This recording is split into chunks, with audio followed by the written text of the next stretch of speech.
नमस्कार किसान भाइयों हम बात करेंगे धान में अच्छी ग्रोथ के साथ अच्छी टिल्लिंग हो, कल्लों की संख्या अधिक हो। इसमें एक खास चीज़ गेर देते हैं तो आपकी फसल का जो भविष्य में पैदावार देखने को अच्छी मिल सकती है किसान भाइयों। तो आपको ये खास चीज़ है कि हम आपको बताएंगे, तो किसान भाइयों आपको वीडियो पूरी देखनी पड़ेगी।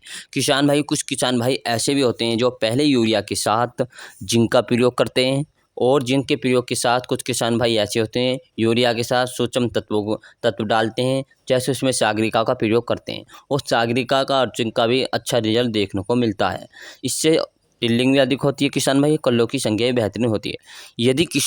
यदि इसी समय के दौरान किसान भाई थोड़ा सा और खर्चा करके, यानी कि इसी समय के दौरान इनों के साथ दोनों के साथ थोड़ा सा और खर्चा करके अपनी फसल के लिए एक और ख़ास चीज़ का प्रयोग करते हैं और उसमें मिलाकर अच्छी तरह डाल देते हैं, तो पहले यूरिया के साथ जो हमारे धान में कल्लों की संख्या दुगनी हो जाएगी किसान भाइयों, और दुगनी के साथ साथ ग्रोथ अच्छी होगी, ग्रोथ अच्छी बनी रहेगी, और जड़ों का विकास भी अच्छा बेहतरीन हो जाएगा किसान भाइयों। फसल जो हरी हरी भरी रहेगी किसान भाइयों, और भविष्य में जो बेहतरीन पैदावार आगे चलकर आपको मिल जाएगी। अगर इस खास चीज़ का प्रयोग कर लेते हैं तो अपनी पहले यूरिया के साथ किसान भाइयों रुपाई के 15 से 20 दिन के अंदर पहले यूरिया का प्रयोग करते हैं, तो यह एक सही समय और सही मात्रा का प्रयोग करना चाहिए, क्योंकि समय रहते ही सब कुछ होता है किसान भाइयों। तो आपको सही समय पर इसका प्रयोग करना है किसान भाइयों। यदि यूरिया की मात्रा की बात करते हैं, यूरिया गेरते हैं पहले खाद में, तो यूरिया की मात्रा गेरनी है आपको 30 से लेकर 40 किलोग्राम प्रति एकड़ के लिए यूरिया की मात्रा गेरनी है। और कुछ किसान भाई ऐसे भी होते हैं जो यूरिया के साथ जिंक डालते हैं। जिंक की आपको डालना है किसान भाई, घबराना कोई बात नहीं, आप जिंक डाल सकते हैं। जिंक कई तरह की आती है, तो आपको 33% वाली जिंक लेनी है किसान भाइयों, 33% वाली जिंक लेनी है। जिंक की जो मात्रा लेनी है आपको किसान भाइयों, 7 से लेकर 8 किलोग्राम प्रति एकड़ के लिए जिंक की मात्रा लेनी है किसान भाइयों। इसी के साथ आप डाल सकते हैं सागरिका डाल सकते हैं। जो सागरिका अच्छी होती है, इसमें सूक्ष्म तत्व होते हैं, इसमें जैसे नाइट्रोजन, फास्फोरस, कैल्शियम, मैग्नीशियम, कुछ महत्वपूर्ण पोषक तत्व होते हैं किसान भाइयों। यदि किसान भाई बात करें इसकी मात्रा की, तो 5 से लेकर 6 किलोग्राम सागरिका की मात्रा घेर सकते हैं धान के लिए। किसान भाई बात करते हैं जो खास चीज़ है क्या, यदि जो हमारी खास चीज़ है वह बहुत कम खर्च में मिलने वाली है किसान भाई, यानी बहुत कम खर्च में मिलने वाली है, आप कहीं से भी खरीद सकते हैं।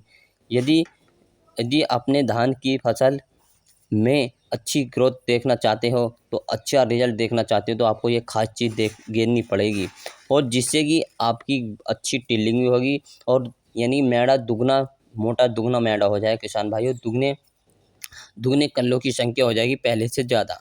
तो आपको जो गेरना है खास चीज़ है, इसका नाम है फिटकरी। फिटकरी के फ़ायदे अनेक हैं किसान भाइयों, फिटकरी के फ़ायदे अनेक हैं किसान भाइयों, आप गेर सकते हैं।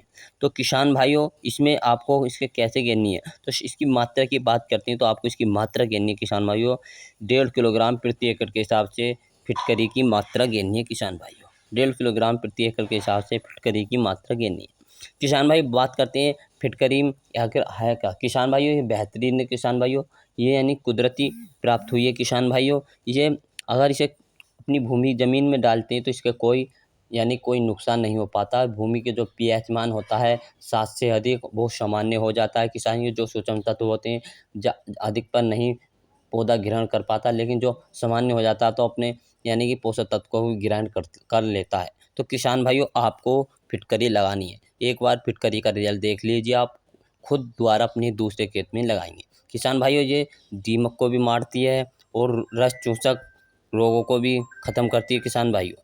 किसान भाई बात करते हैं इसमें आपको कैसे गेरनी है, तो किसान भाइयों जो आपको गेरनी है, ये आपको जो गेरनी है अपने प्रयोग में लानी है। तो आपको जो प्रयोग में लानी है किसान भाइयों, आपको यह कैसे करनी है, आपको जो पानी चल रहा है उसमें आप उसमें अच्छी तरह से कूट कर यानी पीस कर बांध लीजिए, बांध कर उसमें पानी में गेर दीजिए भरा के सहारे, जहाँ से पानी जाता है उसमें ही घुल घुल कर धीरे धीरे पूरे खेत में फैल जाएगी किसान भाइयों, और पूरे खेत में ही प्रयोग हो जाएगी। तो आपको इसके ऐसे गेरना है किसान भाइयों, फिटकरी का प्रयोग ऐसे करना है पानी में यानी बांध के किसी कपड़े में पानी के जहाँ से पानी आता है वहाँ रख दीजिए, पूरे खेत में फैल जाएगी। तो किसान भाइयों हमने बेहतरीन जानकारी दी है किसान भाइयों, बने रहिए हमारे अजयपाल एग्रीकल्चर यूट्यूब पर। मिलेंगे नेक्स्ट वीडियो के साथ आप सभी के सहयोग से।